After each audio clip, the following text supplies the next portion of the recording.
오늘 자료 하나 받으셨죠? 예. 다음 주 다음 주에 수요일인가요? 다음 주 수요일 날 저희가 시험을 볼 겁니다. 그래서 아마 주관식 시험은 첫 시험이실 수도 있어서, 예. 그래서 미리 답안 작성 방법에 대해서 강의를 좀 해드리겠습니다. 예. 그래서 한번 써보시고 또 제가 그 최고 답안을 뽑을 거예요. 네, 최고 답안. 여러분들 말고 또 지금 동영상으로 들으시는 분들도 상당히 엄청 많습니다. 그러니까 그분들 중에서 이제 제가 최고 답안을 뽑아서 최고 답안 설명을 제가 해드릴 거예요. 주제를 미리 말씀드리면 주제는 행정법의 일반 원칙입니다. 근데 변호사 시험 기출 문제예요. 변호사 시험 기출 문제인데 아주 문제가 좋아서 제가 그거를 문제로 뽑았습니다. 그래서 하시기 전에 이제 제가 혹시 답안지 보신 적 있으세요? 예. 답안지 보신 적 있어요? 몇 칸이던가요? 22줄이죠. 예, 22줄입니다. 22줄이고 답안지가 이렇게 생겼어요. 이렇게 돼 있고 22줄이고 페이지가 16페이지입니다. 16페이지로 이제 100분 시험을 보게 되는 거죠. 그럼 만약에 16페이지를 다 채운다고 전제를 했을 때 10점이 1.5페이지입니다. 10점이 1.5페이지고 그러면 10분 동안 1.5페이지를 써야 된다는 결론이 나오죠. 예, 지금은 1.5페이지 절대 못 쓰실 거예요. 예, 책을 보고 쓰셔도 1.5페이지 못 쓰실 겁니다. 지금은 30분 쓰시면 1.5페이지 정도 될 거예요. 1.5페이지 내외 정도만에 한 2페이지 정도 쓰시면 아주 빨리 쓰신 거고요. 그 다음에 그래서 지금은 거기에 맞춰서 답안 연습을 하시고 그 다음에 두 번째는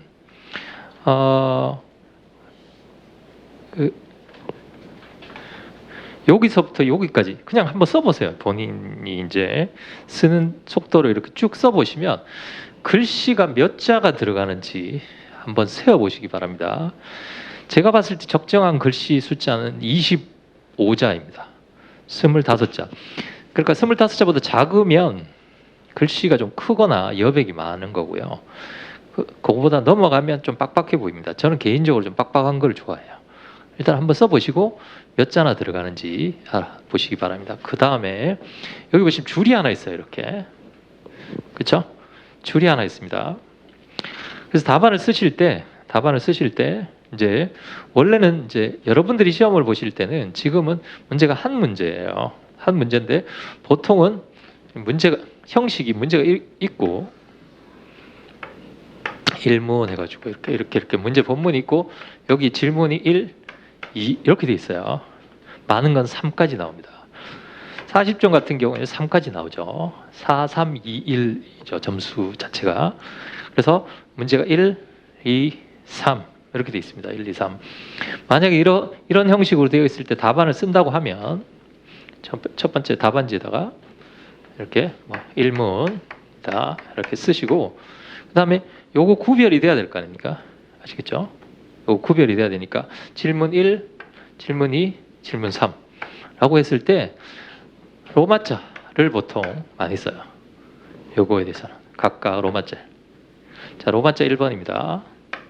뭐 편하신 대로 대신에 이 순서를 지키셔야 돼요. 그 다음 두 번째가 1점 양가로 반가로 그 다음에 A. 이게 뭐냐면 이게 그 법학 논문 있죠. 법학 논문 쓸 때 쓰는 이제 그 번호예요. 그러니까 가능하시면 이 번호를 지켜주시는 것이 좋다. 로마자 1점 양가로 반가로. 제 책에도 그렇게 돼 있어요. 그 다음에 A. 그러면 예를 들어서 답안을 쓴다라고 했을 때 답안은 보통 여기서부터 씁니다. 이렇게 쭉 이렇게. 그럼 제목이 있겠죠. 학판검 뭐 있다 그랬잖아요. 그렇죠? 그럼 제목이 있으면 목차를 여기다가 잡아서 1번 잡아서 쓰고 이러면 안 보여요. 이게 잘 이해가 되시죠? 그래서 어떻게 하느냐 하면 요 번호 있죠. 요 번호 중에 나는 몇 번까지를 밖으로 내겠다고 마음을 이렇게 생각을 하시고 그래서 이렇게 쓰는 겁니다. 여기다가 1 제목 번호를 옆으로 빼준다. 이해가 되시죠?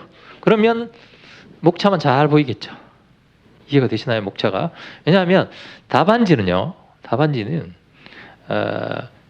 그 교수님들이 보기 편하시게 서비스를 제공한다라고 생각하시고 쓰셔야 돼요. 숨은 그림 찾기 해가지고 찾아보세요. 이렇게 쓰시면 안 된단 말이죠. 가능하면 친절한 답안지가 돼요. 어느 과목이나 다 똑같습니다. 아시겠죠? 따라서 여기 양가로 제목 쓰시고 이해가 되시죠? 내용은 여기 제목 그 다음에 이렇게 쭉. 이게 형식입니다. 아시겠죠? 형식. 그 다음에 상하 띄우기 한 칸 띄우면 더 보기가 좋죠. 여러분들 책도 이렇게 한 칸 띄워져 있잖아요. 그렇죠? 1번, 2번에 상하 띄우기. 상하 띄우기는 가장 이상적인 것은 여기서 1번에서 한 칸 띄우는 게 제일 좋아요. 1번 내용 쓰고 한 칸 띄우고. 그 다음에 이 제목에는 그냥 붙여서 그냥 계속 쓰시면 돼요. 아시겠죠? 1번 내용. 그래서 그게 형식적인 부분입니다. 제가 채점 하시는 분한테 지금은 처음이니까 내용보다는 형식적인 부분에 대한 코멘트를 많이 써달라고 부탁을 드려놨어요. 그래서 만약에 본인이 생각한 대로 한번 써보시고 그 다음에 제가 조금 이렇게 바꿔드릴게요. 그러니까 그게 맞도록 이게 이제 형식적인 부분입니다. 형식적. 그러니까 지금 저희는 문제가 하나이기 때문에 이제 로마자 필요 없이 바로 1번 이렇게 하시면 됩니다. 1번. 아시겠죠? 1번. 자, 그러면 답안 방법에 대해서는 이제 여기서 설명해 드릴게요. 형식은 아시겠죠? 예. 그래서 30분 동안 1.5페이지 정도에서 2페이지 사이에 책 보고 쓰셔도 됩니다. 책 보고 이제 처음이니까요. 책 보고 쓰셔도 되니까 책에 내용은 나와 있지만 답은 안 나와 있잖아요. 답은 설문이니까 본인이 포섭을 해보셔야 돼요. 본인이. 자, 오늘 답안 작성 방법 그 자료 한번 보시겠습니다. 여기에는 여러분들이 아직 안 배우신 내용도 있어요. 그거는 배우시고 나서 설명해 드리겠습니다. 이 목차를 한번 보세요. 1페이지에는 문제의 해석이라고 되어 있고요. 이 내용은 제가 재작년에 답안 작성법 특강을 했습니다. 답안 작성법 특강을 다시 수정 보완한 내용이에요. 거기 4페이지 한번 보겠습니다. 4페이지에 보시면 답안 작성 이렇게 되어 있습니다. 자, 두 가지의 목차는 첫 번째는 문제를 어떻게 읽는가. 자, 두 번째는 답안을 어떻게 쓰는가입니다. 답안을 어떻게. 자, 첫 번째 문제 읽기 1페이지부터 보세요. 문제를 꼼꼼하게 읽어야 된다. 예, 이건 뭐 그냥 하나만 하는 소리 같지만 사실 꼼꼼하게 읽으셔야 됩니다. 아시겠죠? 왜냐하면 조금만 잘못 읽으면 다른 내용을 쓰게 돼요. 그래서 문제를 꼼꼼하게 그리고 특히 공부 좀 오래 하신 분들이 실수를 많이 하는 게 뭐냐면 대충 이렇게 읽어보고 이거 그거야. 절대 그러시면 안 됩니다. 예단을 하면 안 돼요. 아시겠죠? 그러니까 문제를 읽으실 때는 그냥 백지 상태에서 이렇게 읽으셔야 됩니다. 그 다음에 두 번째, 마지막 문장이 제일 중요하다. 아시겠죠? 마지막 한 줄이 제일 중요합니다. 왜 마지막 줄이 중요하냐면 이렇게 1번이라고 해봅시다. 이렇게 질문을 해놓고 마지막에 핵심을 딱 이런 경우 가능한가? 이렇게 물어봅니다. 그러니까 마지막 한 줄이 중요해요. 예를 들면 지금 평가사 시험의 출제 경향은 문제가 엄청 길어진다는 거예요. 엄청 깁니다, 이게. 그냥 신문 사설 읽는 것처럼 돼 있어요. 그리고 질문이 하나 아니면 어쩌면 두 개 이렇게 되어 있어요. 그러면 어떻게 해야 되느냐? 이 질문을 읽는 것보다 이 설문을 먼저 읽는 게 더 나아요. 그러니까 여러분들 영어 독해하실 때 그런 얘기 들어보셨죠? 위에 어려우면 밑에 거부터 먼저 읽어라. 그런 얘기 있잖아요. 그렇죠? 그거하고 비슷합니다. 아시겠죠? 요거를 먼저 읽는 것이 좋다. 왜냐? 이 사안에는 이 질문과 관련 없는 내용들이 들어가 있어요. 선생님 왜 들어가 있습니까? 왜 들어가 있느냐 하면 저처럼 문제를 잘 내는 사람들은 필요 없는 거 빼시잖아요. 그렇죠? 근데 교수님들은 문제를 그렇게 안 냅니다. 판례 사건 기호를 그대로 드래그해요. 아시겠죠? 그대로 가지고 와가지고 넣어가지고 그냥 문제 질문만 한다는 거예요. 그리고 나서 다시 위로 문제를 모셔가지고 필요 없는 내용들을 빼질 않아요. 보면은 전혀 필요 없는 내용들이 많이 들어가 있어요, 그 안에. 다시 말씀드리면 이걸 안 읽어도 요것만 봐도 풀 수 있는 문제가 있다라는 얘기입니다. 마지막 한 줄만 보면. 한 줄에 잘 읽어야 된다. 마지막 줄이 중요합니다. 3번도 문제가 긴 경우에는 뭘 먼저 읽어라? 설문을 먼저 읽어라. 질문을 먼저 읽어라는 얘기예요. 질문을. 아시겠죠? 읽는데 뭐다? 마지막 줄이 가장 중요합니다. 마지막 줄. 아시겠죠? 자, 거기 연도 표시만 돼 있는 것은 평가사 시험이고요. 다른 국가 시험은 앞에 써놨어요. 2페이지에 보시면 왼쪽에 보시면 5급 이렇게 돼 있죠. 5급이 뭐냐면 행정고시입니다. 그래서 이름이 5급 공채로 이름을 바꿨어요. 그 다음에 변호사 시험은 변시 이렇게 돼 있습니다. 이해가 되시나요? 자, 다시 보겠습니다. 첫 번째.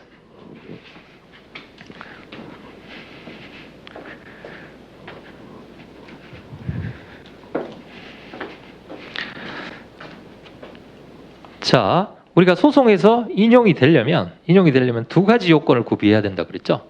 첫 번째 요건이 뭐였죠? 소송 요건. 두 번째가 본안 요건이라고 그랬어요. 자, 소송 요건 넘어가면 본안 요건이 나옵니다. 그럼 소송 요건을 물어보고 싶어요. 교수님이. 자,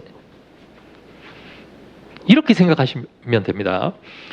출제하는 교수님하고 수험생 사이에 뭐가 있느냐 하면 문제집이 있는 거예요. 문제가. 이해가 되시나요? 출제하시는 분이 뭘 물어보고 싶으면 무슨 표현을 씁니다. 그러면 수험생은 그 표현이 그걸 물어본다는 걸 알아야 되죠. 이해가 되시나요? 국어적인 게 아니에요. 국어적인 것이 아니라 출제자와 수험생 간의 약속이에요. 약속. 요거 하면 요거야. 요거 하면 요거야. 국어적으로 보지 마시고 제가 말씀드린 대로 알아두시면 돼요. 이해가 되시죠? 그걸 국어적으로 선생님 이게 말이 됩니까?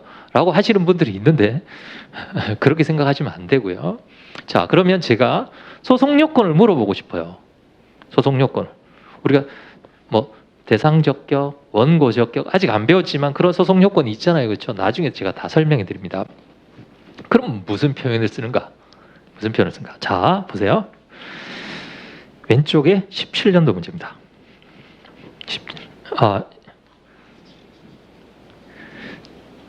거기 이건 본안 요건이죠. 거기 2페이지에 보세요. 2페이지.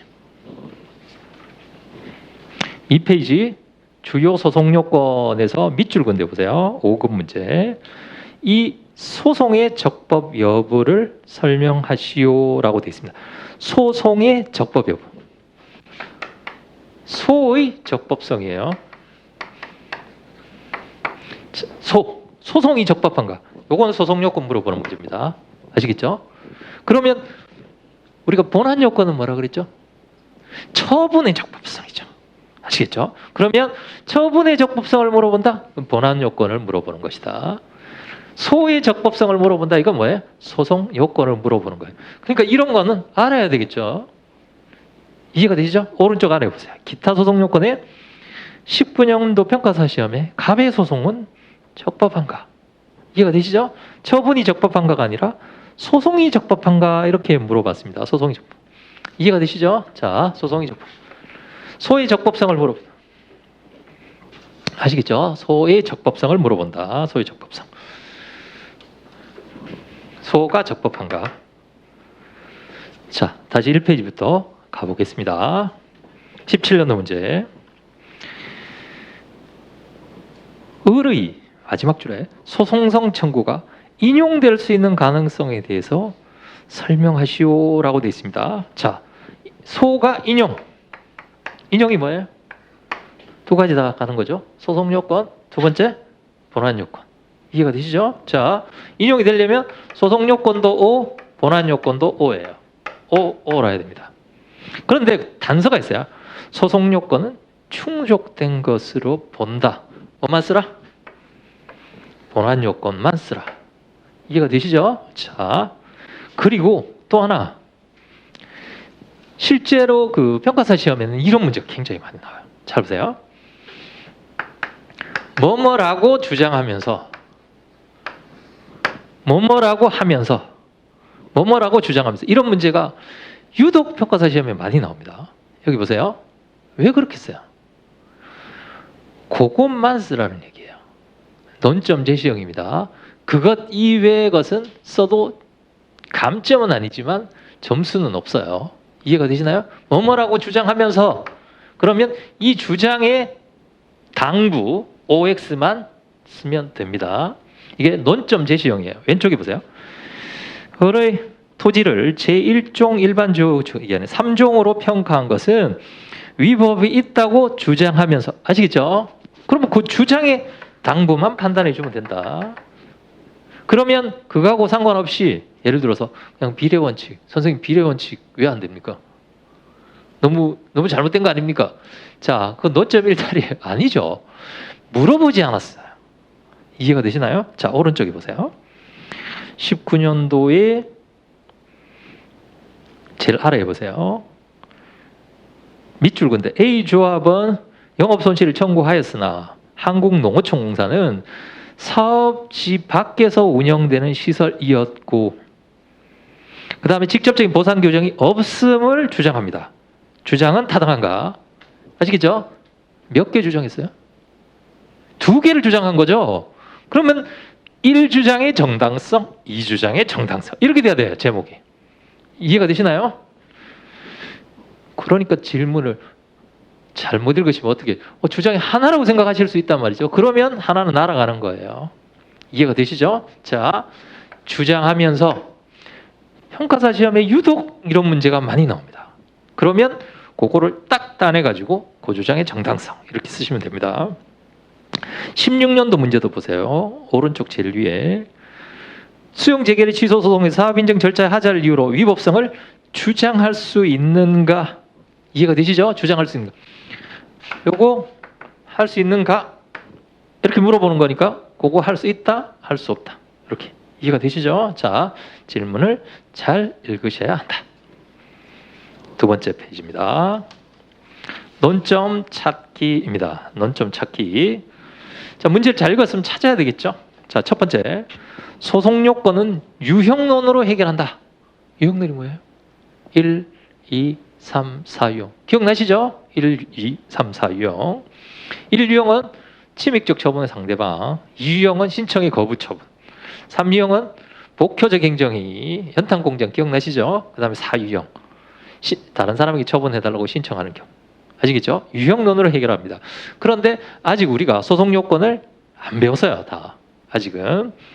자, 나중에 소송 요건 배울 때 다시 설명해 드리겠습니다만은 자, 첫 번째 취소 소송의 주요 소송 요건. 제목이 뭐라고 되어 있어요? 1번에 1유형 이렇게 되어 있죠? 1유형. 1유형은 침입적 처분의 상대방이라고 그랬죠. 자, 보세요. 우리가 다른 건 안 배웠지만 대상적격, 처분, 원고적격. 요거는 간단히 배웠어요. 그렇죠? 대상적격, 원고적격.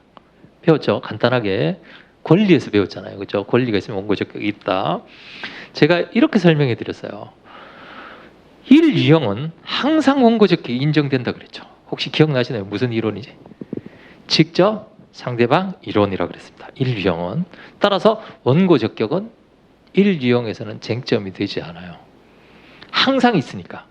그럼 주로 뭐가 쟁점이겠어요? 원고와 대상에서 원고는 안 되니까 대상적격이 쟁점이 되겠죠. 자, 1번. 이 소송은 적법한가? 여기 1유형입니다. 거기 한번 써볼까요?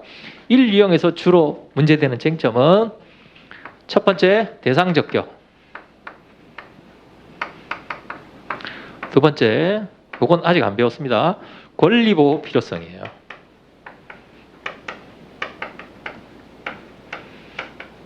권리보호 필요성. 권리보호 필요성. 자, 1용에서 문제되는 것은 대상적격하고 주로 권리보호 필요성이다.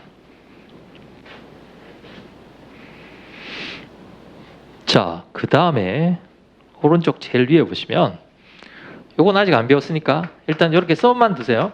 뭐는 문제가 안 되겠어요? 원고 적격은 문제가 되지 않습니다. 왜?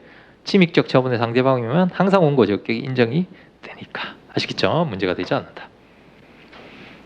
그 다음에 두 번째 문제, 변심 문제 보세요.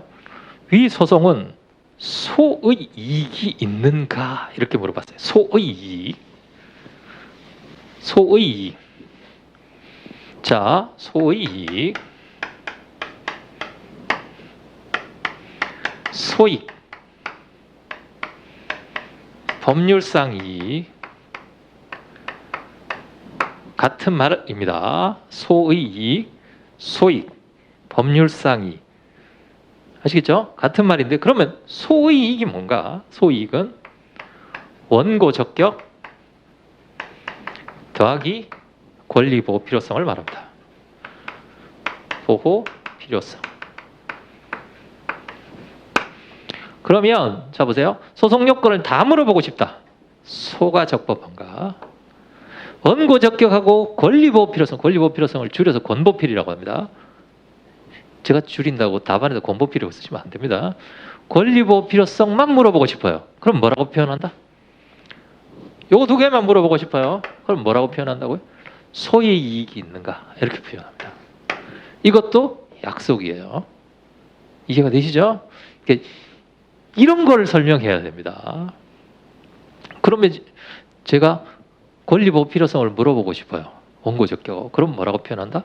소이익이 있는가? 이렇게 표현한단 말이죠. 아시겠죠? 소이익이 있는가? 소이익이 있는가? 그러면 우리가 뭔지는 몰라도 한번 보겠습니다. 2번. 위 취소 소송 계속 중에 마지막 줄에 보세요. 왼쪽 제일 아래. 해당 제품 폐기되었고 거기 질문해 보세요. 마지막 줄에 1개월 정지 처분과 폐기 명령. 1개월 정지 처분, 폐기 명령. 자, 몇 유형입니까? 1이죠. 1. 신청한 게 아니잖아요. 그렇죠? 자, 1. 자 보세요. 1유형을 물어봤어요. 근데 소의 이익이 있는가? 이렇게 물어봤다는 거죠. 자, 1유형은 뭐가 문제되지 않는다. 그럼 뭐만 물어본 거죠? 이제 아시겠죠? 권리보호 필요성만 쓰라는 얘기예요. 권리보호 필요성만. 이해가 되시나요? 예, 이렇게 됐다. 그래서 실제 답은 뭐다? 요거 쓰는 거예요. 요거. 선생님, 왜 이 경우에 원고 적격이 쟁점이 아닙니까? 그분은 뭘 모르고 있는 거예요? 왜 원고 적격이 쟁점이 안 됩니까? 이 경우. 그분은 뭘 모르고 있는 거예요? 직접 상대방 이론을 모르고 있는 거죠. 직접 상대방. 침입적 처분의 상대방은 항상 원고 적격 인정이 된다 그랬어요. 1유형이니까. 이해가 되시죠? 그러니까 외형, 그럼 여러분들이 이렇게 물어봤단 말이죠. 그러면 답안에 이게 30점이에요. 어떤 분은 원고 적격하고 권리 보호 필요성을 15점이라고 생각하고 썼습니다. 근데 만점 받으면 몇 점이에요? 이건 쟁점이 아닌 거죠. 15점밖에 못 받는단 말이에요. 이걸 모르면. 이해가 되시죠? 그러면 이걸 안다고 해서 되는 게 아니죠. 뭘 알아야 돼요? 유형론을 알아야 된단 말이죠. 제가 유형론 숙지하시라 그랬잖아요. 그렇죠? 자, 두 번째. 이유형. 설립신고서 반려는 거부입니다. 거부 처분이에요. 거부 처분. 자, 1유형의 경우에는 문제되는 게 뭐라 그랬죠? 대상과 권보필. 자, 2는 뭔가? 2유형에서 문제되는 것은 대상적격입니다. 대상적격. 괄호 안에 여기 써보세요. 괄호 안에 신청권 이렇게 써둡니다. 대상적격 신청권. 아직 안 배웠습니다. 우리가 나중에 소송에 가서 설명해 드리겠습니다. 신청권. 자, 그 다음에 3번 3유형입니다. 3유형. 자, 3유형의 경우에는 3유형은 무슨 행정행위라고 그랬죠? 독효적 행정행위. 한 사람에게는 수익이고 한 사람에게는 침입입니다. 질문을 한번 읽어보겠습니다. A씨와 B 구간에 시외버스 운송사업을 하고 있는 갑은 상당한 어려움에 처해져 있습니다. 그런데 관할 행정청 X는 갑이 운영하는 노선에 대해서 을에게 다시 운송사업 면허를 내줬습니다. 갑이 면허 받아서 운행하고 있는데 이 사람에게 면허를 내줬어요. 잘 보세요. 그러면 면허 받은 을은 수익이지만 갑은 심익이죠. 복효죠. 그래서 갑이 을에게 발령된 처분을 다투는 겁니다. 이해가 되시죠? 연탄공장하고 똑같잖아요. 그렇죠? 이런 유형을 경쟁자 소송이다. 이렇게 얘기를 합니다. 경쟁자. 나중에 설명해 드릴게요. 자, 보세요. 몇 유형인가 이거? 3. 3유형에서 문제되는 것은 원고적격입니다. 3유형에서. 그러면 자 보세요. 잘 보세요. 출제하시는 분이 나는 원고적격을 물어보고 싶다. 그럼 몇 유형의 문제를 만들어야 된다? 3유형을 만들어야 된단 말이에요. 이제 하시겠죠? 정말 너무너무 잘 만든 유형론입니다. 제가 너무 감사해요. 그분 논문 때문에. 제가 수업하는데 너무 좋아요. 아시겠죠? 자, 1, 두 가지. 2, 3, 그 다음에 4유형이 있었죠? 4유형은 요거하고 같아요. 둘 다 무슨 처분이에요? 거부 처분이죠. 거기 2유형에 4유형도 동의를 써놨죠? 아시겠죠? 자, 1, 2, 3, 4. 우선 요렇게만 알아두시면 됩니다. 자, 그 다음에 자, 2번 기타 소송 요건. 기타 소송 요건이라고 되어 있어요. 자, 지금 대상하고 원고 적격 권보필 나왔는데 소송은 예를 들어 처분을 받았어요. 처분을 받았는데 제가 그 처분에 대해서 소송을 제기하고 싶어요. 그러면 1년 후에 2년 후에 소송 제기할 수 있는 건 아닙니다. 소송을 제기할 수 있는 기간이 정해져 있어요. 소송을 제기할 수 있는 기간, 권리 행사의 기간이 정해져 있습니다. 혹시 민법 총칙 배우셨나요? 민법 총칙 배우시면 제척기간 소멸시효 이런 거 들어보셨죠? 제척기간이 뭡니까? 들어는 보셨는데 제척기간은 권리 행사 기간이에요. 아시겠죠? 소송을 제기하는 것도 소송도 권리입니다. 소권이라고 하는데요. 소권도 권리 행사 기간이 정해져 있습니다. 그게 바로 제소기간이라는 겁니다. 자, 소송법 20조를 한번 보세요. 소송법 20조에 보시면 제소기간이라고 되어 있습니다. 찾으셨나요? 자, 제소기간 이것도 소송요건입니다. 소송요건. 자, 3대 소송요건. 자, 보세요. 3대 대상, 원고, 권보필. 이게 3대 소송요건이에요. 2대 대상, 원고. 아시겠죠? 대상, 원고가 제일 중요해요. 3대 권보필까지. 아시겠죠? 그 다음에 네 번째 소송 요건이 뭐냐면 피고입니다. 원고 적격. 원고 적격이 뭐예요? 원고가 될 적합한 자격이죠. 피고 적격은 피고가 될 적합한 자격을 말합니다. 다섯 번째가 뭐냐면 제소기간이에요. 소송 마음대로 할 수 있는 거 아닙니다. 제소기간이 뭐라고요? 소송 요건이에요. 그러면 20조 보세요. 취소 소송은 처분이 있음을 안 날로부터 90일 이내에 제기해야 됩니다. 아시겠죠? 그럼 90일 지나서 91일째 되는 날 소송을 제기했어요. 제소기간이 지난 거죠. 그럼 무슨 판결을 받아요? 각하 소송 요건이기 때문에 그렇습니다. 아시겠죠? 자, 여기 걸리면 다 무슨 판결 받는다? 그러면 제가 제소기간을 시험에 내고 싶어요. 그러니까 우리는 거꾸로 보자는 거예요. 출제하시는 분이 무슨 생각을 갖고 내는지를. 제소기간을 내고 싶어요. 그럼 문제 만들 때 반드시 90일 계산하는 날짜가 들어가야 되겠죠. 날짜가 들어갔다라는 것은 뭘 물어본다?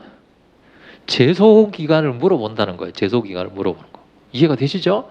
그럼 시험 문제 이렇게 펴셨을 때 며칠날 뭐 했고 며칠날 뭐 했고 라고 날짜는 쉽게 보이잖아요. 그렇죠? 날짜가 보이면 얼른 뭘 해야 된다? 얼른 설문을 봐야 돼요. 밑에를 딱 보고 제소기간 물음이 있으면 날짜를 신경 쓰고 제소기간 물음이 없으면 날짜는 무시해도 돼요.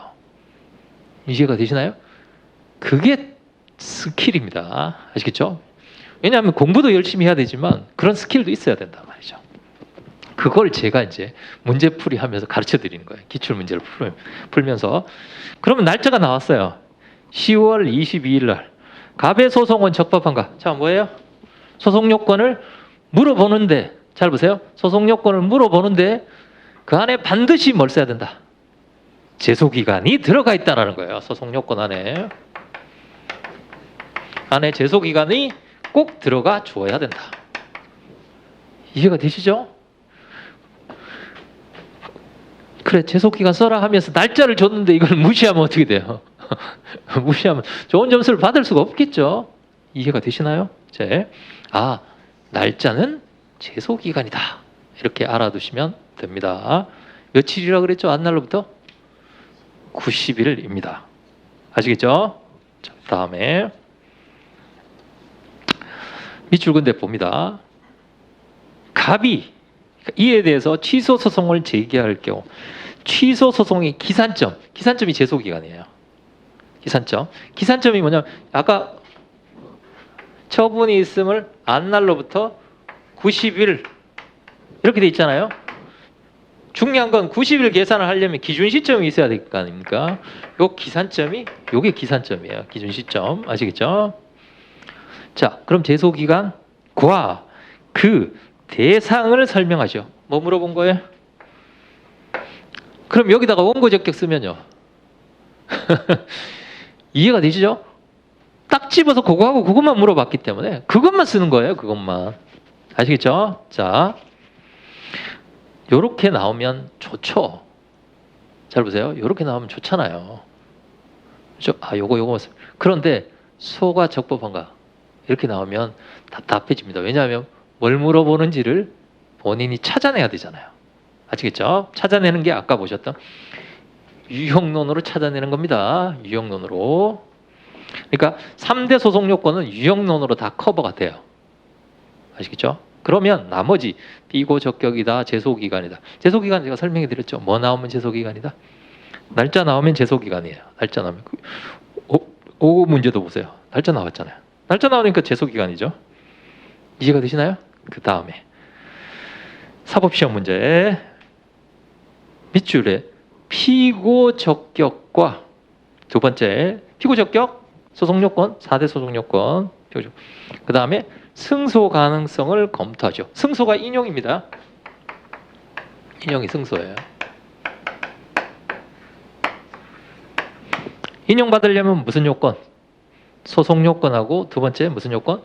본안 요건을 구비해야 되는데 피고 적격과 승소 가능성이니까 소송 요건에서는 피고 적격만 쓰고 본안 요건 써라 이 말입니다. 아시겠죠? 이해가 되시나요? 자, 여기까지가 소송 요건이에요. 제가 소송 요건 하면서 이 부분 다시 한 번 더 설명해 드릴 거예요. 아시겠죠? 자, 소송 요건 찾는 방법 몇 가지 우리가 배웠죠? 소의 적법성, 소의 아시겠죠? 소이익. 그 다음에 개별적인 거 물어볼 때는 날짜 또는 피고 적격 이런 것들 아시겠죠? 자, 두 번째는 본안 요건입니다. 본안 요건. 취소 소송의 본안 판단이에요. 잘 들어보시기 바랍니다. 예, 취소 소송의 본안 판단.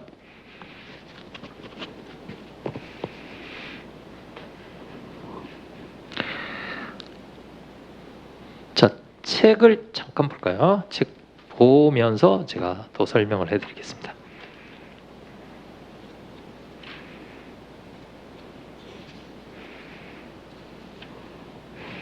(62페이지) 한번 보겠습니다. 쟁점 35번 62페이지.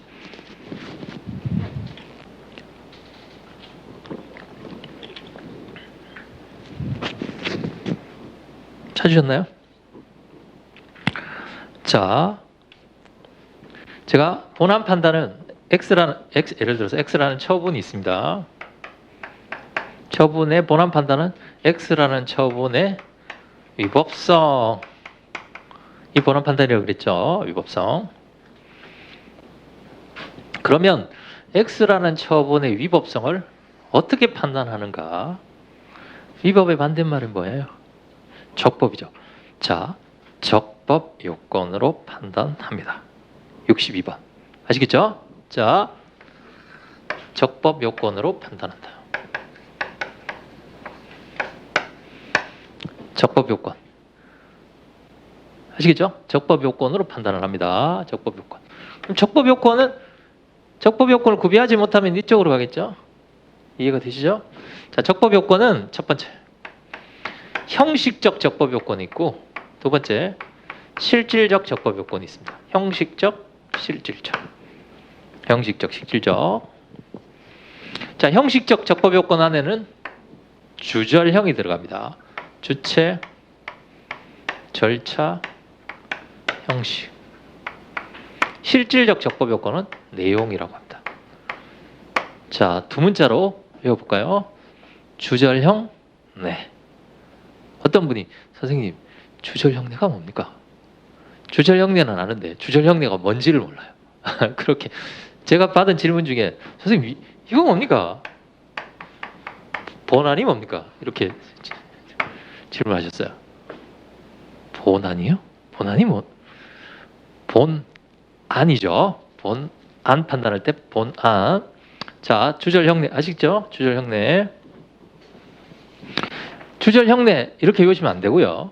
주절형, 네. 운율이 있어야 돼요. 주절형, 네. 아시겠죠? 자, 그러면 위법에 대한 경우의 수가 몇 가지라는 거예요? 하나, 둘, 셋, 넷. 인데, 얘는 왜 형식적 적법 요건이라고 하는가? 얘는 외관상, 외형상 알 수 있어요. 외형상 알 수 있습니다. 외형상. 자, 보겠습니다. 주절형. 주체는 권한이 있는 사람이어야 된다. 세무서장이 운전면허 취소하면 어떻게 됩니까? 운전면허 취소인데 밑에 보니까 세무서장. 세무서에서 반대로 경찰서장이 과세 처분하면요. 말도 안 되는 얘기죠. 외형상 명확합니다. 아시겠죠? 외형상 하기 때문에 이건 명백해요. 주체. 아시겠죠? 권한. 자, 여기 보세요. 그러면 아까 제가 말씀드렸죠? 세무서장이 운전면허 취소하면 주체하자. 적법 요건 탈락, 위법한 처분. 아시겠죠? 그다음 두 번째, 절차. 절차를 지켜야 됩니다. 개별법 또는 행정절차법. 절차 위반을 말합니다. 자, 여러분들 법전에 행정절차법이 있을 거예요. 그렇죠? 행정절차법 21조 한번 볼까요?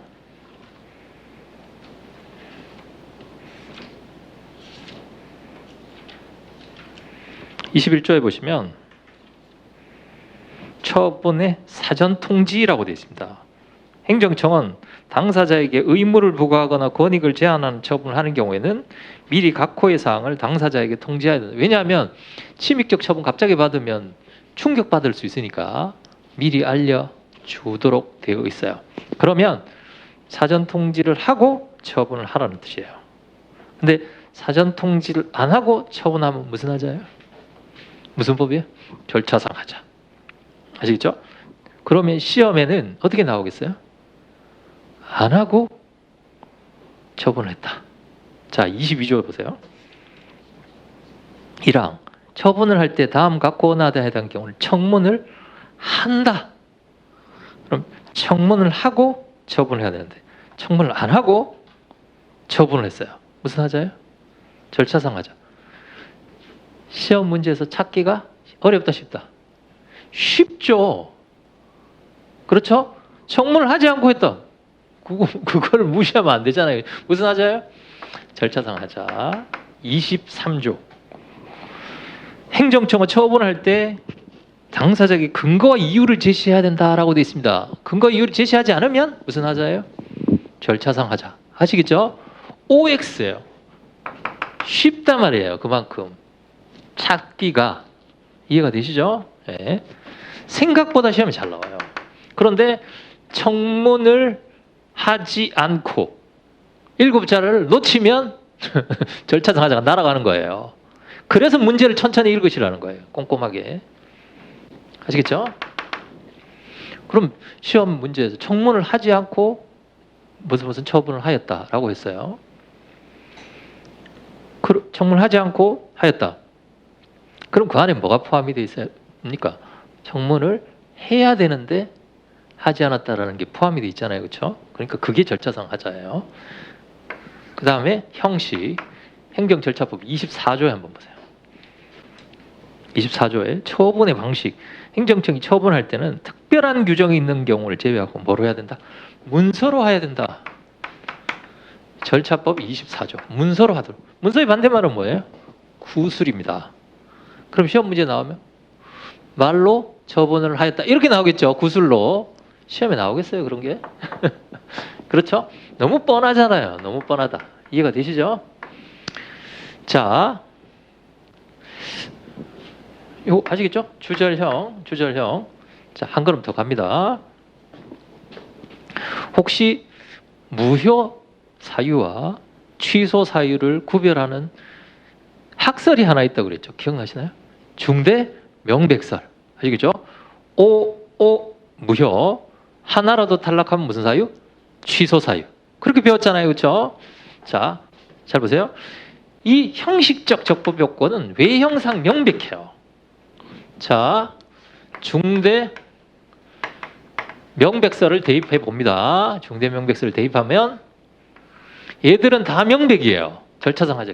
형식상이 하죠. 아시겠죠? 그런데 주체는 OXO예요. 이거는 외우셔야 됩니다. 아시겠죠? 자, 그 다음 내용상 하자는 뭐냐? 조금 이따가 설명해 드리겠습니다만 여기는 OX예요. OX. 이해가 되시나요? 그러면 잘 보세요. 얘는 OO. 하나는 탈락이죠. 탈락. 따라서 사유로 본다면 뭐예요? 무효, 취소, 무효, 취소. 이렇게 되겠죠? 무효, 취소, 무효, 취소.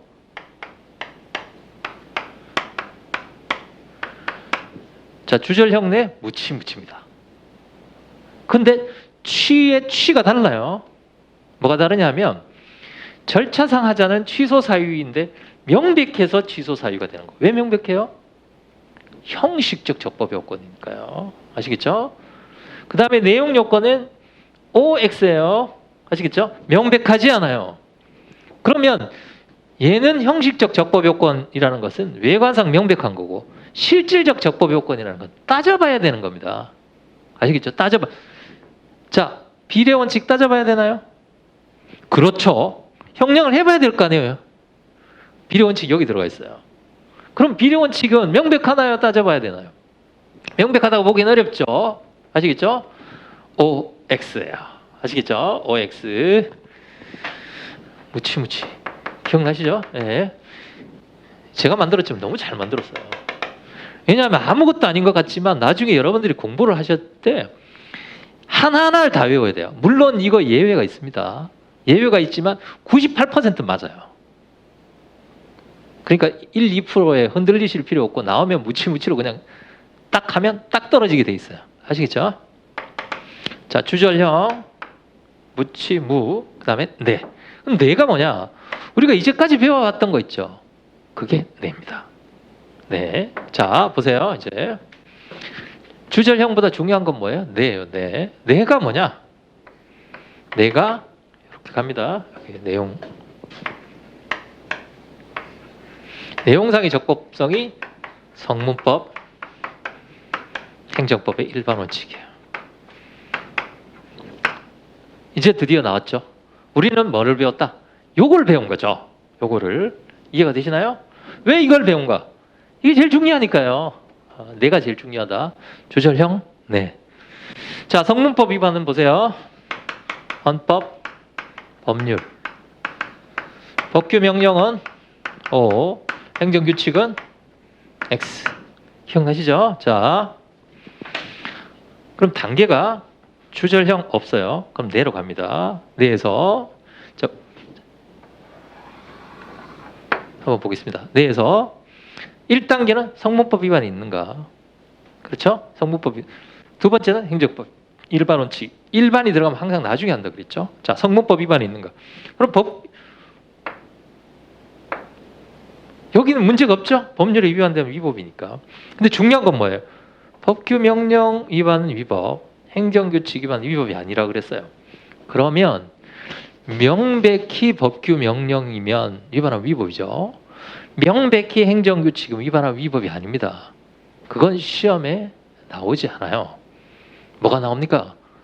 행정규칙인지 법규 명령인지 논란이 되는 것들.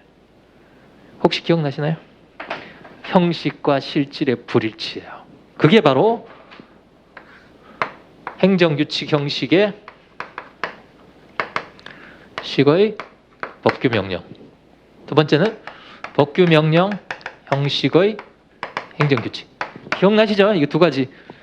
학설, 법규수, 법규 명령, 행정규칙. 왜 논란이 된다는 거예요? 위반은 위법이 되니까. 그리고 침입적 처분의 근거가 되니까. 기억나시죠? 그거? 자, 그러면 어떤 처분이 위법한가?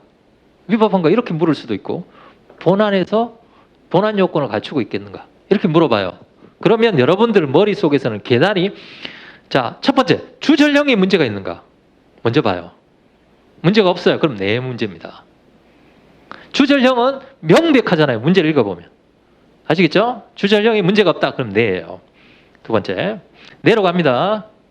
내로 가면 성문법 위반을 먼저 봐야 되겠죠? 성문법 위반에서 법률 위반은 시험에 안 나와요. 법률 위반, 그렇죠. 법률 위반했는데 위법한 거. 그런 게 시험에 나오겠어요? 문제가 뭐다? 자, 내에 들어가면 첫 1단계가 뭐냐면 성문법 위반 안에 요거예요. 요게 있는가? 행정규칙 형식의 행정규칙 형식의 법규 명령, 아시겠죠? 법령 보충 규칙이 있는가? 두 번째는 뭡니까? 제재적 처분 기준이 있는가?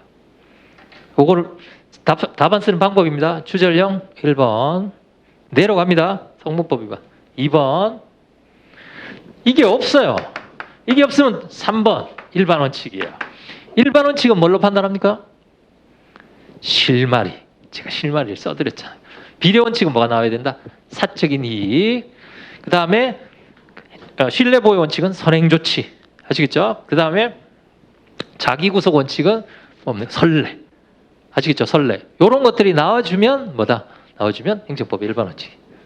이해가 되시죠? 자, 추절 1, 2, 3. 잘 보세요.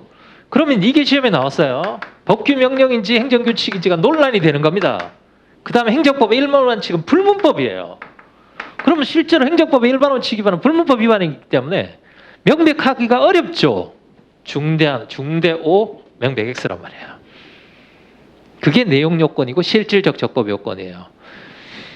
이런 걸 모르시는 분들이 너무너무 많아요. 오래오래 공부하시는 분들. 그런 분들은 조각조각 공부를 했기 때문에 단계적인 사고가 부족해요. 그러니까 답안지가 어떻게 되면 이거 조금 썼다가 이거 조금 썼다가 질문도 막 이거 질문하다가 이거 질문하다가 막 이렇게 돼요. 왔다 갔다. 체계가 없어요. 체계가. 아시겠죠? 기억나시죠? 이렇게 세 가지입니다. 1번, 2번, 3번.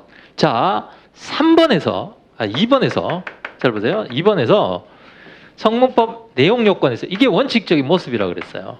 자, 보세요. 헌법, 법률, 법규 명령 그것에 근거해서 처분이 발령이 됩니다. 그럼 처분이 위법한 것은 자, 성문법 위반, 행정법의 일반 원칙 위반 이렇게 돼 있다고 그랬죠. 요게 요겁니다. 이게 원칙적인 모습이에요. 예외가 있어요. 기억나시나요? 예외가 뭐냐면 얘들은 멀쩡하고 그렇죠? 얘가 여기에 위반되는가? 이 문제가 있는 반면 두 번째는 이 법규 명령이 여기에 위반되기 때문에 기억나시나요? 어디서 배웠어요? 법규 명령의 통제에서 배웠죠. 위반되기 때문에 얘가 위법해서 무효이고 무효인 법규 명령이 근거한 처분 무슨 사유라고 그랬죠? 취소 사유. 왜 취소 사유겠어요? 이제 아시겠죠? 이거란 말이에요. 이거. 아시겠죠? OX 선생님, 이게 무효인 법규 명령에 근거해서 처분이 나왔는데 어떻게 명백하지 않습니까? 자 보세요. 법규 명령이 있을 때 법원까지 갔어요. 그럼 그 법규 명령이 명백히 잘못된 거예요? 아니면 애매하니까 법원까지 간 거예요? 애매하니까 그런 거죠. 명백하지 않다라는 얘기입니다. 따라서 이건 무슨 사유예요? 중대오 명백 X. 이해가 되시나요?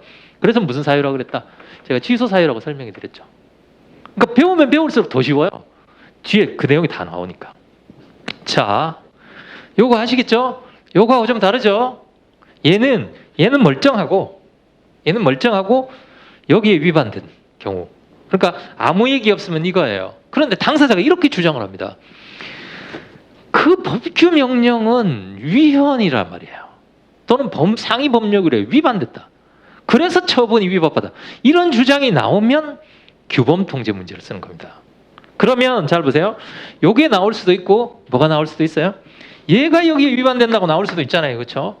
위헌적인 법률이고 그 위헌적인 법률이 근거했으니 얘는 무효이고 위헌적인 법률이 근거한 처분은 무슨 사유다? 취소 사유다. 취소라는 거예요. 이해가 되시죠? 그러면 그렇게 주장을 해야 된다는 얘기입니다. 그렇게 주장하시겠죠? 이해가 되시나요? 그게 이제 요게 이제 원칙적인 모습이라면 이제 예외적인 거예요. 자, 한번 보겠습니다.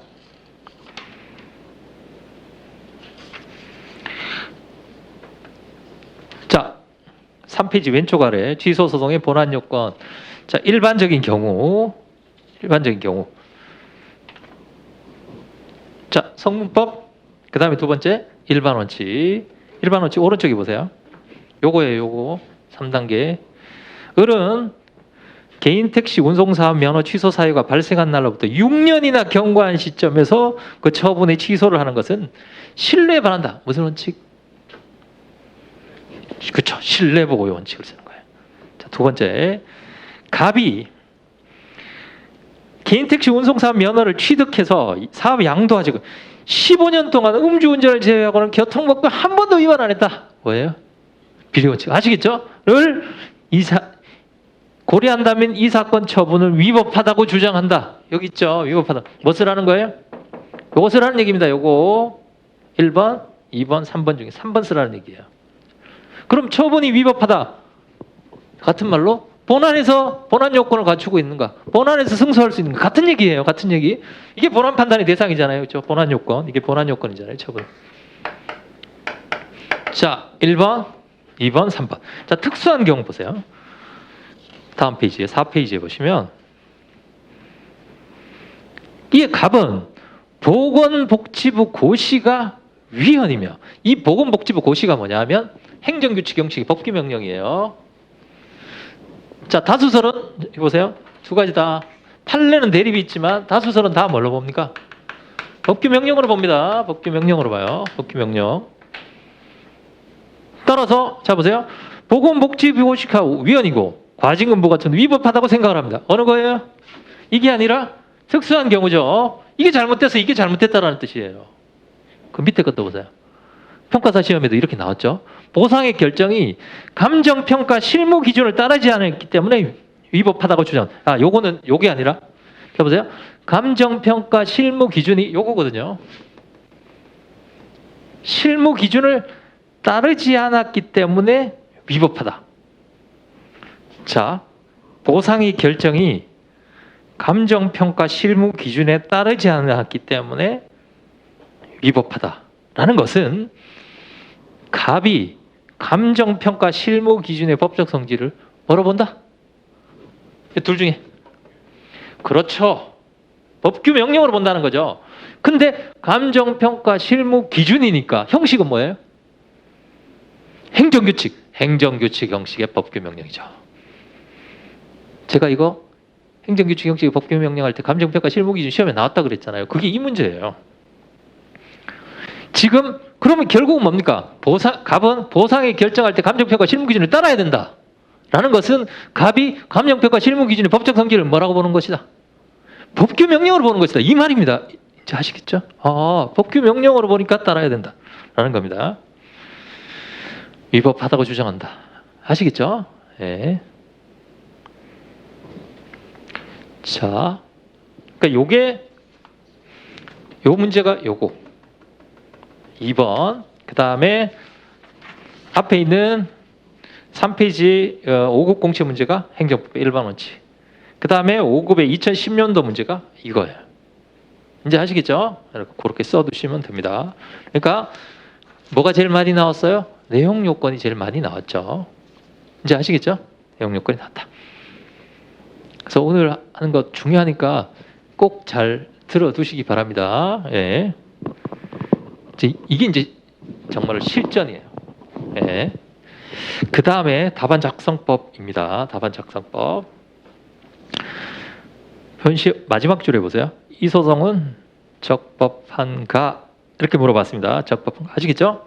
그래서 소위 적법성이니까 소송 요건을 갖추고 있겠는가? 자, 답안 작성하는 방법입니다. 이제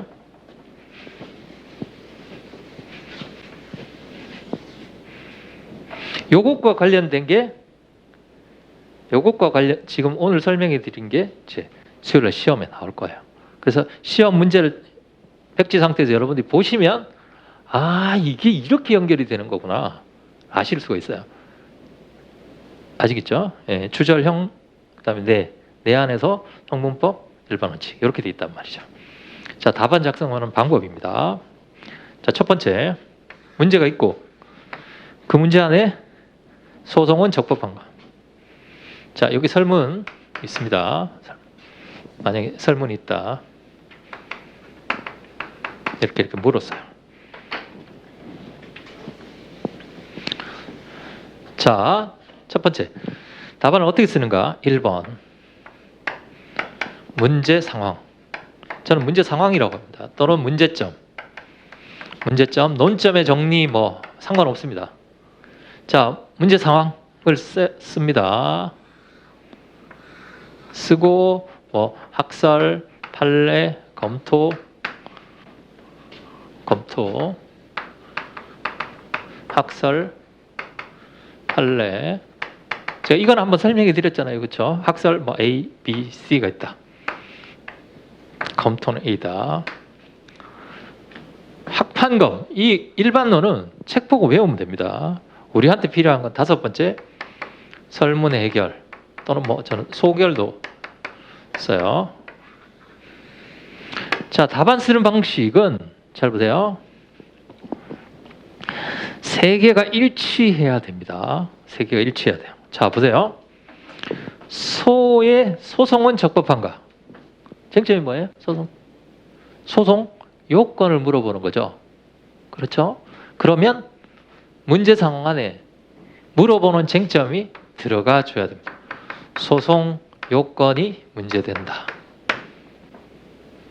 아시겠죠? 그럼 소송은 적법한가? 두 번째는 소송 요건을 구비했다? 소송 요건을 구비하지 못했다. 소송 요건을 구비했다? 소가 적법하다. 소가 적법하지 않다.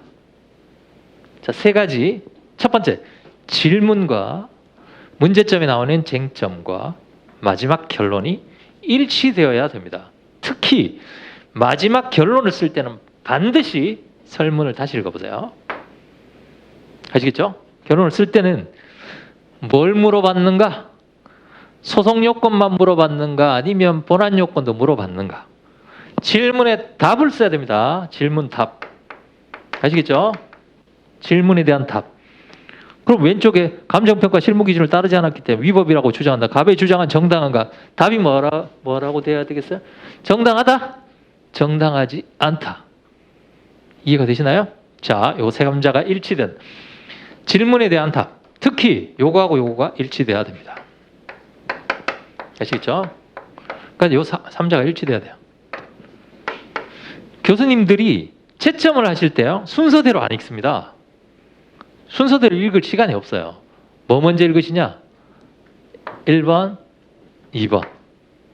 그 다음에 나머지 이렇게 읽어요. 순서가 이렇게 됩니다. 이 문제 상황과 결론을 너무너무 잘 썼어요. 너무너무 잘 쓰면 정확하게 너무너무 잘 썼어요. 그러면 일단 답안지에 대해서 호감을 갖고 답안지를 보겠죠. 이해가 되시나요? 그러니까 첫인상이 굉장히 중요하다고 말이죠. 이 두 가지. 그러면 무조건 그 시험에서는 고득점이에요. 아시겠죠? 그럼 여기서 뭐 학설 판례 하나 빼먹어도 괜찮습니다. 여기가 워낙 잘 쓰면. 이해가 되시죠? 자, 요 결론을 따라서 이 설문에 따른 결론. 이 소송은 적법한가요? 라고 했으니까 마지막 줄에 보세요. 거기에 보시면 5페이지 왼쪽 칠 아래에 보세요. 해당 소송은 적법하지 않다. 아시겠죠? 적법한가 물었으니까 적법하지 않다. 5페이지 오른쪽에 19년도 평가사 시험에 보시면 가배 소송은 적법한가? 아시겠죠? 가배 소송은 적법한가라고 물었으니까 소송 요건이 문제된다. OX. 아시겠죠? OX. 적법하다? 적법하지 않다로 결론을 내시면 됩니다. 아시겠죠? 자, 그러면 요거는 질문에 대한 답을 쓰면 됩니다. 그러니까 요거 잘 알아두세요. A, B, C다. 검토. 나는 A설을 취했다. 그럼 A설에 따라서 결론을 내주면 돼요. 만약에 법규 명령설이다. 그럼 법규. 예를 들어서 감정평가 실무 기준에 따르지 않아서 위법하다. 나는 법규 명령설이다. 그럼 감정평가 실무 기준은 법규 명령이니 위반하면 위법이 된다는 가배 주장은 타당하다. 나는 행정규칙설이다. 감정평가 실무 기준은 행정규칙에 불과하기 때문에 위반하더라도 위법이 아니다. 가배 주장은 타당하지 않다. 이렇게 쓰면 된단 말이에요. 아시겠죠? 요거 학설로 결론을 내주면 된다. 그러니까 결론은 간단하죠. 결론은 아까도 말씀드렸다시피 그 주장하는 그 부분을 정확하게 써야 됩니다. 뭐뭐라고 주장한다. 그게 이제 쟁점 파악 능력이라고 합니다. 질문이 나왔을 때 뭐가 쟁점인가. 예. 그 다음에 요거는 결론을 쓰면 돼요. 요거에 따라서 결론을 쓰면 되는데, 자, 문제 상황 쓰는 방법입니다. 다음 페이지 넘겨보세요. 6페이지. 문제 상황 쓰는 방법. 자, 요걸 어떻게 잘 쓰는가?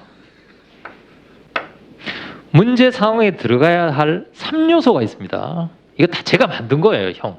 3요소. 첫 번째 들어갈 게 쟁점입니다. 첫 번째가 쟁점을 써야 된다. 쟁점을 써야 된다.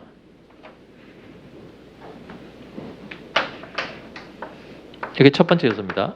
그러면 이 문제에서는 뭐 소송 요건이 문제된다라는 소송 요건이라는 표현이 들어가야 된단 말이죠. 그 다음에 두 번째, 쟁점 안에 쟁점과 더불어 두 번째가 뭐냐면 그냥 소송 요건이 문제된다라고 쓰면 재미가 없죠. 자, 사실관계를 써야 돼요. 사실관계.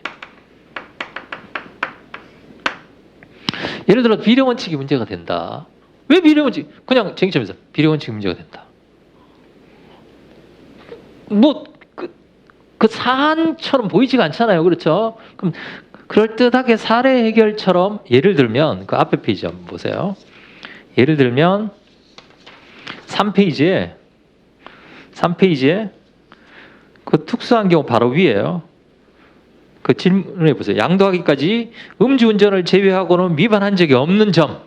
아시겠죠? 만약 이걸 쓴다고 쳐봅시다. 그러면 사실관계 갑이 15년 동안 위반한 적이 없는 점을 주장하는 바 무슨 원칙이 문제가 된다? 비례원칙이 문제가 된다. 비례원칙을 쓰는데 그걸 가지고 와서 사실관계를 가지고 와서 쓰는 거예요. 이해가 되시나요? 사실관계. 그래야 답안지가 그럴싸해 보입니다. 아시겠죠? 자, 그럴싸해 보이게 쓰는 방법입니다. 자, 사실관계를 어떻게 쓰면 그럴싸해 보이는지. 자, 보세요. 사실관계가 어떻게 하면 그럴싸해 보이는지. 첫 번째가 뭐냐면 원고를 써야 돼요. 소송이면. 원고. 누가? 그러니까 주인공 이름을 써주는 거죠. 아시겠죠? 원고 이름. 자, 원고 갑이 이렇게.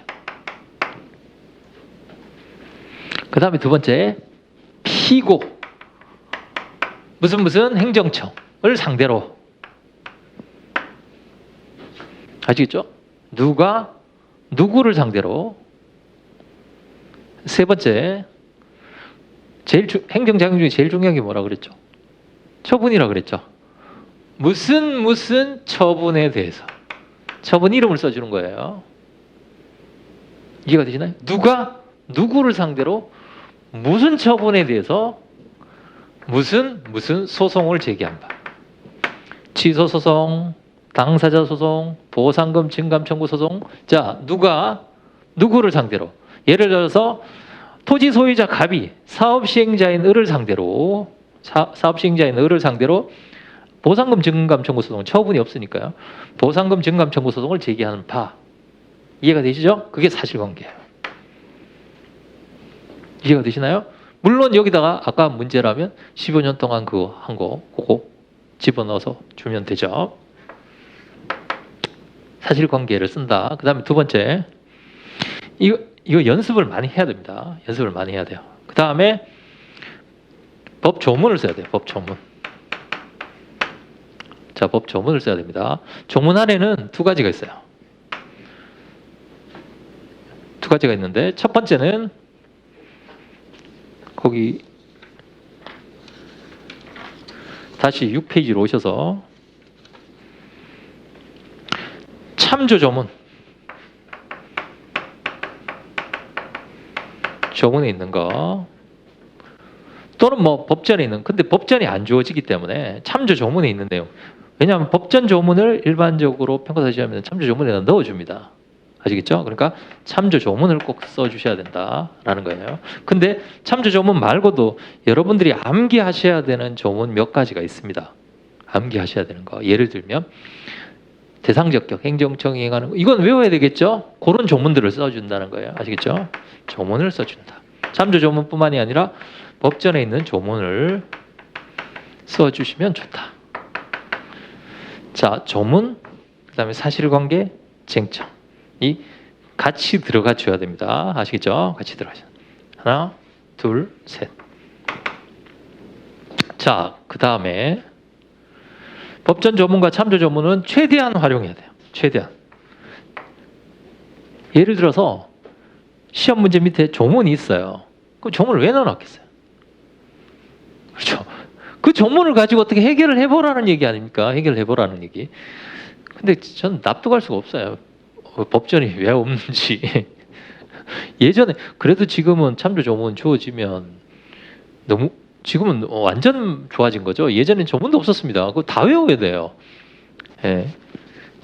요즘 같은 시대에 누가 법을 외웁니까? 이거 찾아보면 다 나오는데, 중요한 건 법이 품고 있는 뜻을 알아야 돼요.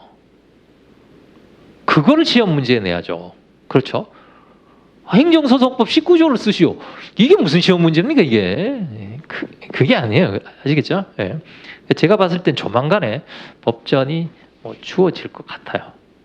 법전 주어지면 이제 법리 싸움입니다. 법 싸움이 아니라 그 조문을 보고 어떻게 해석하는가의 문제가 될 거예요, 아마. 그렇게 돼야 마땅하고요. 그 다음에 학설.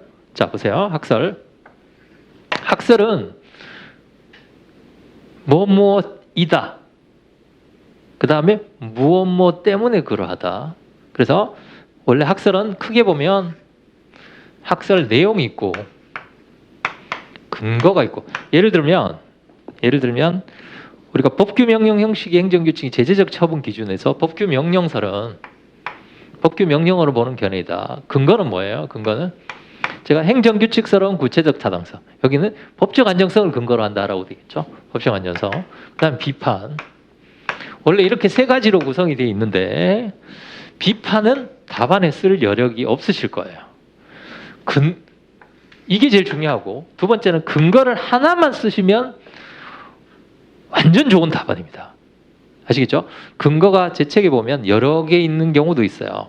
여러 개 있으면 그 중에서 하나만 하세요. 하나만. 이해가 되시죠? 법규 명령으로 보는 법규 명령설 이렇게 쓰시면 안 되고요. 아시겠죠? 근거. 근거는 여러 개 나와도 한 개만 외운다. 아시겠죠? 한 개만 외운다. 근거 한 개, 내용. 중요한 건 내용입니다. 내용. 그 다음에 판례 쓰는 방법. 자, 판례 쓰는 방법은, 판례는 정확히 써야 됩니다. 그 본인이 이해한 대로가 아니라고 써놨죠, 제가. 이해가 되시나요? 정확하게. 비슷하게 쓰는 게, 정확하게 쓰면 100점. 비슷하게라도 쓰면 7, 80점 받을 수 있어요. 근데 판례 내용을 안 쓰고 예를 들면 기억나시나요? 재산제세 사무처리 규정. 재산제세 사무처리 규정에 그거 상위 법령에 위임이 있고 위임이 있고 보충 구체화 기능이 있고 그다음에 결합해서 대외적 구속력을 미친다. 위임 입법의 한계 내에서 대외적 구속력을 미친다. 그 네 가지 있죠. 그 네 가지를 똑같이 안 쓰시더라도 비슷하게라도 쓰시면 좋아요. 그런데 만약에 판례는 법규 명령으로 본다. 이렇게 쓰시고 나서 저 판례까지 다 썼는데 점수가 왜 이렇습니까? 이렇게 하시는 분들이 너무 많아요. 그럼 판례 쓴 게 아닙니다. 이해가 되시죠? 그러니까 판례는 누가 정확하게 쓰느냐. 사실 종국에 가서는 마지막에 가서는 판례 싸움입니다. 판례하고 또 하나 지금 법전이 안 주어지기 때문에 법 참조 조문을 주잖아요. 그렇죠? 참조 조문을 주면 그거를 쪼개야 돼요. 본인이. 저 행정청에 하는 구체적 사실 제가 개별법 할 때 설명을 해드릴 거예요. 다 쪼개야 됩니다. 이렇게. 그래야 목 찾아봐서 쓸 수가 있어요. 아시겠죠? 예. 그렇게 정리를 해 두시면 되겠습니다. 특히 문제 상황 쓰는 법은 잘 알아두세요. 그 다음에 뒤에 그 처분 사유 추가 변경이라고 되어 있는데 첫 초변은 아직 우리가 안 배웠어요. 처분 사유 추가 변경. 예. 그럼 질문만 한번 보겠습니다. 이러한 처분 사유의 추가가 허용되는가? 그러면 마지막 답이 허용된다? 안 된다 이렇게 돼야 되겠죠. 그 뒤에 보세요. 7페이지 보시면 다의 둘째 줄에 있다는 사유는 추가할 수 없고 아시겠죠? 추가할 수 없으니까 당초 사유만으로 심리를 해야 합니다. 할 수 없고 이해가 되시나요? 할 수 없고 그 다음에 18년도 평가사 시험에도 보시면 추가하는 것이 허용되는가? 아시겠죠? 허용되는 거니까 실제로 그러한 소송이 되겠는가라는 문제가 되겠죠. 그럼 허용된다? 허용되지 않는다. 이렇게 되겠습니다. 자, 6페이지 제일 아래에 보세요. 왼쪽 제일 아래에 보시면 처분사유 보세요. 처분사유 추가 변경을 우리가 안 배웠어요. 이건 법에 없습니다. 이거 법리예요. 법에 없는데 자 보세요. 처분사유 추가 변경이라는 쟁점이 들어가 줘야 되고 사실관계 보세요. 갑 여기 있죠. 임목벌채 허가 취소 소송 처분 취소 소송 해서 소송 계속 중에 피고인 을 그래서 당초 사유 처분 사유를 추가하려면 원래 있던 사유가 있고 추가하려는 사유가 있겠죠. 당초 사유 그래서 오른쪽에 처분 사유 추가 변경이 문제된다. 이해가 되시죠? 요게 코델 선생님 왜 조문이 없습니까? 조문 없어요. 법이 없는 내용입니다. 요렇게 써야 된단 말이죠. 이해가 되시나요? 그러면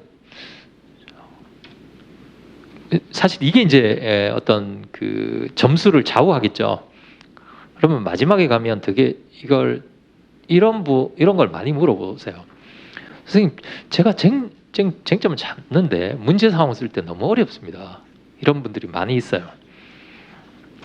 제가 어떻게 해드릴 거냐면 나중에 어떤 주제가 나오면 어떻게 쓰세요를 패턴을 만들어 드릴 겁니다. 각 쟁점마다 중요한 쟁점들 있죠. 패턴을 만들어 드릴 테니까 그 패턴을 암기하세요. 한 30개 내지 40개 정도 패턴을 암기해버리면 다는 아니지만 전반적으로 중요한 테마가 나오면 그 패턴에다가 뭐만 바꾸면 돼요. 주인공 이름만 바꾸면 되잖아요. 그렇죠? 처분 이름하고 주인공 이름만 바꾸면 되기 때문에 그 패턴을 외워버리시는 거예요. 제가 패턴을 다 만들어 드릴 거예요. 예를 들면 대상 적격 패턴, 원고 적격 패턴, 권리고 필요성 패턴 다 만들어 드릴 거예요. 그러면은 그거 가지고 쓰면 돼요. 아시겠죠? 예. 제가 요즘 요즘 자료로 만들고 있는 게 그겁니다. 그래서 모든 모든 케이스, 사례 문제가 될 수 있는 문제 상황의 패턴을 다 만들어 가지고 이제 그럼 그걸 계속 외우는 거예요. 그럼 땡땡땡 하는 부분만 바꾸면 되죠. 이렇게. 그거 지금 하고 있어요. 예. 왜냐하면 그걸 해드리니까 너무너무 좋아하시더라고요. 왜냐하면 고민할 필요가 없잖아요. 그렇죠? 고민할 필요가 없기 때문에 그렇다.